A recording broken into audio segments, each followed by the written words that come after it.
আপনার বিয়েই যদি হয় এই উদ্দেশ্যে যে বৌমাকে আনছেনই আপনি কাজের জন্য, তাহলে দেখা যাবে যে সেই বৌমার প্রতি অত্যাচার হচ্ছে, তার প্রতি অবিচার হচ্ছে, তার হক নষ্ট করা হচ্ছে। এই জন্য এটা কোনো বিয়ের সঠিক উদ্দেশ্য হতে পারে না। এমনকি গ্রামাঞ্চলে এখনো পর্যন্ত এমন কালচার আছে, ছেলে বিদেশ যাবে, টাকার অভাব, অথবা কোনো ব্যবসা বাণিজ্য করবে, টাকার দরকার, তো বিয়ে করানোর উদ্যোগ নিচ্ছে, কারণ বিয়ে করালে মেয়ের বাপের কাছ থেকে কিছু টাকা পাওয়া যাবে। আছে না নাই? অতএব এগুলো সবগুলো হারাম উদ্দেশ্য, নাজায়েজ উদ্দেশ্য। বিশেষ করে এই যৌতুকের উদ্দেশ্যে বিয়ে, এটা নাজায়েজ উদ্দেশ্য এবং হারাম উদ্দেশ্য।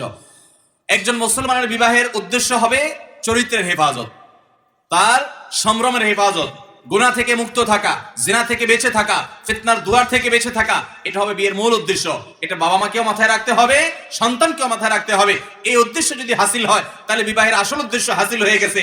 আপনি অন্য বিষয়গুলোকে গৌণ হিসাবে দেখলে দাম্পত্য জীবনে অশান্তি এমনি দূর হয়ে যাবে।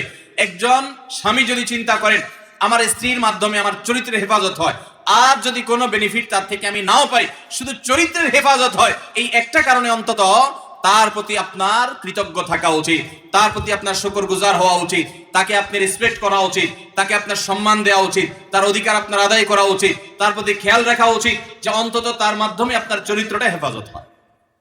তাহলে বিয়ের মূল উদ্দেশ্য যদি আমরা ঠিক করতে পারি, তাহলে সেটাও আমাদের দাম্পত্য জীবনে আমাদের সম্পর্কগুলোকে সুনিবিড় করতে, পরস্পরের প্রতি শ্রদ্ধাশীল হতে আমাদেরকে সহায়তা করবে। সেই সাথে আজকাল যে পরকীয়ার ভয়াবহতা সমাজে চলছে, সয়লাব চলছে, নীরব এক মহাবিপদ আমাদের সমাজে চলছে, পরকীয়া। আমরা অনেকেই বলতে পারি না, সইতে পারি না।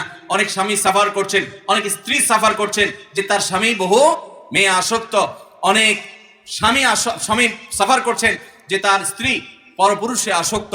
ফেসবুকে, এই মধ্যে বিভিন্ন সোশ্যাল মিডিয়াতে তারা অনেকের সাথে সম্পর্ক যুক্ত হয়ে যাচ্ছেন। এই সবগুলো অন্যতম কারণ হলো যে আমরা বিবাহের মূল উদ্দেশ্যটা কি সেটাকে আমরা স্টাডি করতে পারি না, রপ্ত করতে পারি নাই। চরিত্রের হেফাজত করাই হলো বিয়ের উদ্দেশ্য। সেখানে বিবাহের পরও যদি কেউ চরিত্র নষ্ট করে, এই জন্যই ইসলামী শরিয়ার দণ্ডবিধিতে সবচেয়ে জটিল, সবচেয়ে কঠিন, সবচেয়ে মর্মান্তিক শাস্তির ব্যবস্থা করা হয়েছে এই বিবাহিত মানুষ যদি জেনা লিপ্ত হয়। যারা পরকীয়া লিপ্ত হন, তারা যদি জানতেন যে আল্লাহর জমিনে এই অপরাধের ভয়াবহতা কত বেশি, তাহলে তারা কোনো দিন এই পথে যেতেন না। এবং তারা যদি জানতেন যে নবী করিম সাল্লাল্লাহু আলাইহি সাল্লাম প্রত্যেকটা পুরুষকে বলেছেন, তোমার স্ত্রী আল্লাহ রাব্বুল আলামিন তার মাঝে যা দিয়েছেন দুনিয়ার অন্য সমস্ত নারীদের মধ্যে তাই দেওয়া আছে, ভিন্ন কিছু নেই। অতএব তুমি তোমার স্ত্রীতে সন্তুষ্ট থাকো, তুমি পরকীয়া করবে না। ঘরে ঘরে আজ পরকীয়ার এই বিষবাষ্প, আজ এই ভয়াবহতা, এটা আমাদের মধ্যে ছেয়ে গেছে। আমি কদিন আগে চট্টগ্রামে এক মাহফিলে গিয়েছি।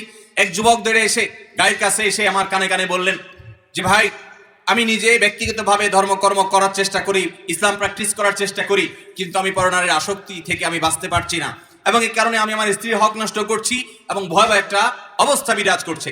এরকম সমস্যা আজ ঘরে ঘরে। আমরা কিভাবে বাঁচবো সেটা আলাদা আলোচনার বিষয়।